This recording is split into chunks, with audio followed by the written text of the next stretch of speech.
Donald G. Trump have to go, and the Department of Criminal Justice needs to launch the first, what is called, an investigation into his criminal, economic, and financial homogeny.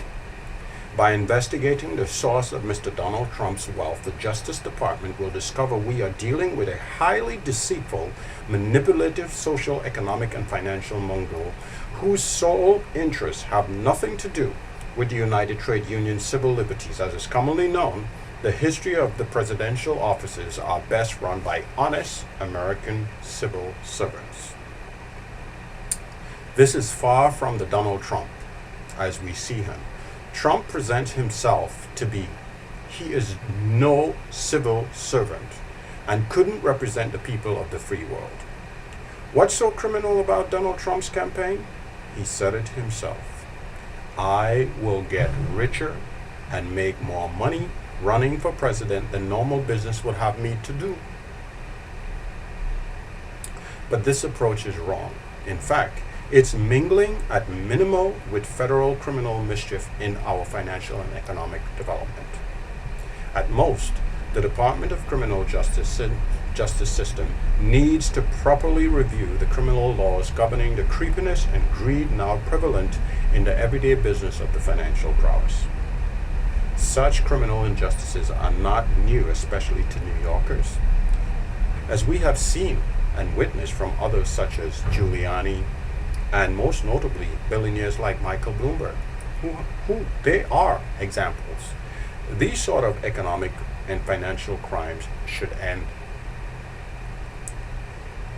Does it not come as a question of suspicion when a notable billionaire chooses to run for mayor of the greatest city on earth and is willing to do so for a mere $1 per year as salary?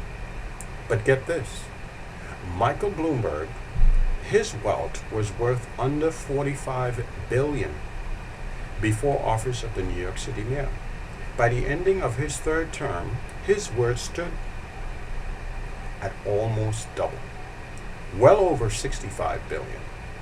Somewhat off the books, as he didn't want a fourth term, but 2 terms was not enough to pen his criminal authority deals like contracts with developers over multi-million-dollar and local city street deals. Other deals are still in limbo, such as the New York City bikes.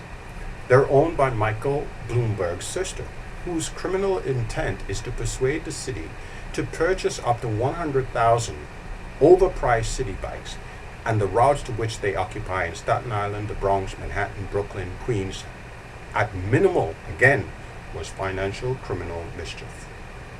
The greed have become a crime so egregious that it's known that the ex-New York City Mayor Michael Bloomberg made history by paying off New York City lawmakers in order to change the law books so he could run a hat trick and become the first third mayor in New York City modern history. Donald Trump is not interested in becoming the president of the United Trade Union. This is nothing short of a crime to disenfranchise the authenticity of one and only honest civil liberty left for each citizen to enjoy. Donald Trump talks about China. He loves China.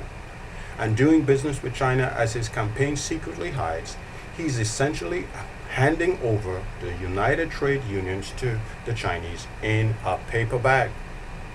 Donald Trump loves being leader, host, and star of The Apprentice more than any other country at presidency in the world. No form of presidency will take his place in front of the NBC cameras. He loves television more than his wife and his kids. Mr. Donald Trump, unfortunately, loves the Clintons.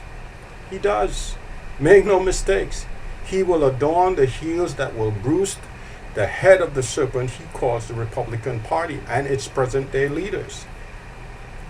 He really doesn't, absolutely unequivocally, he does not like any of the Republican candidates vying for presidency. As a person, especially from Brooklyn, New York City, he's not going to care about what any of the Republican candidates have to say about him. Seriously. Donald Trump is planning on being the worst political wild card ever this country have yet to see. Unless the Justice Department immediately launch an investigation and provide evidence for the immediate disbandment of Trump presidential campaign, he, Donald G. Trump, will have gone rogue. He will become independent and favorably award the presidency to Hillary Clinton, along with his contract as to who, what, and where will the presidency be as far as choosing a vice president to which cabinet minister stays or goes. He, that Donald Trump, will make himself become an ambassador to China or Mexico and influence every other ambassadorial positions. Donald Trump, the world's clown, is not presidential material. He's an organized pact enforced for and on behalf of the world leaders, international trade masters, and financial prowess. His goals will polish superfluously an economic future to last the United Trade Union probably through 2016. You know why?